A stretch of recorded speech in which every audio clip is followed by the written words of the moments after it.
Bonsoir à tous, je suis Gilles Peuplier et bienvenue dans ce grand Jenga d'entre-deux tours. Alors, la différence entre le 11 septembre et les présidentielles, c'est que nous, les deux tours, elles sont toujours là. Madame Le Pen, on va revenir sur l'islam un peu plus tard. Pouvoir d'achat tout d'abord, Monsieur Macron, vous indiquez des pâtes carbo vegan pour tout le monde. C'est donc des pâtes carbo sans crème fraîche, ni lardon, ni fromage.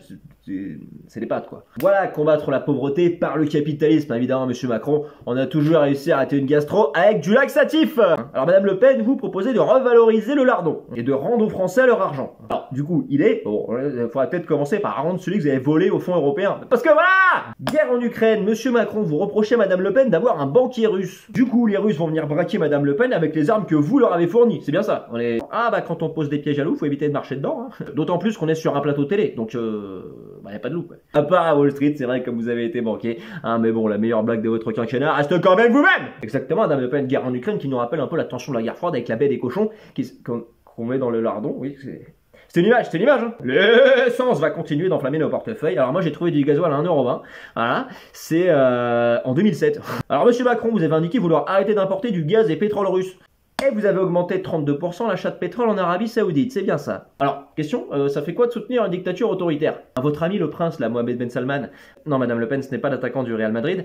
Vous dites qu'il a la tête sur les épaules, mais les chiffres montrent qu'il décapite à tour de bras. Alors, c'est un pays où le féminisme mène soit à la prison, soit à la lapidation. Qui a un côté pétanque, jovial, certes, mais la musulmane n'est pas un cochonnet. Madame Le Pen, si vous rebondissez sur cochonnet, wallah, et par celle-là. Un pays où l'homosexualité était qualifiée de crime ignoble. Ah, ils sont pas très branchés Rosette, hein.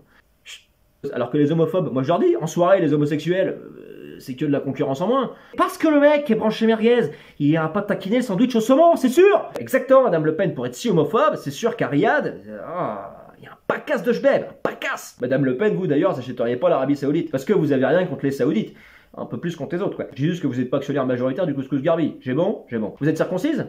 Mais voilà, mais faites un pas véreux aussi, comme ça tout le monde sera copain. Bon, copain comme cochon, voilà. Dernière sommation. Écologie, vous êtes climato-sceptique et climato-hypocrite, mais je pense surtout que vous êtes climato-impuissant. Moi j'ai chopé des coups de soleil et une pharyngite dans la même semaine. Alors les Français veulent savoir, voilà, le réchauffement climatique aura-t-il raison des 4 saisons de Vivaldi?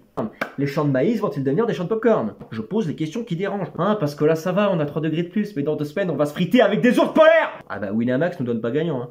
Le voile, Madame Le Pen, vous êtes contre toute forme de voile, c'est ça? Et du coup, le Vendée Globe qui s'annonce un petit peu plus long que prévu. Bah, c'est votre côté garou, ça. J'ai sorti le grand voile et j'ai viré le Coran.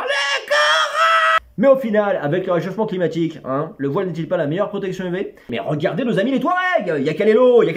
Monsieur Macron, vous dites que la suppression du voile entraînera une guerre civile. Alors, première question, depuis quand vous vous souciez des civils, Monsieur Macron? Vous passez votre temps à trouver des solutions pour des problèmes que la logique aurait évité. Quand un truc marche, vous le taxez, s'il ralentit, vous le subventionnez, et s'il meurt, vous le nationalisez. Super. On embrasse EDF. Ah bah dans le siècle des Lumières, vous auriez pas été l'interrupteur, hein. Et puis le grand Jenga, c'est quoi là? C'est 3 hectares de forêt amazonienne, on a tué 14 orang-outans pour ça, putain. Mais je vire tout, mais voilà. Ça c'est écolo, d'accord? Ok, je m'appelle Gilles Peuplier, moi. Avec la déforestation, j'ai même plus de nom. Vous avez passé 3 heures à étaler votre culture, là, comme de la confiture. La confiture au cochon, voilà. Ah, je t'avais prévenu, tu vas la prendre, ta pistache.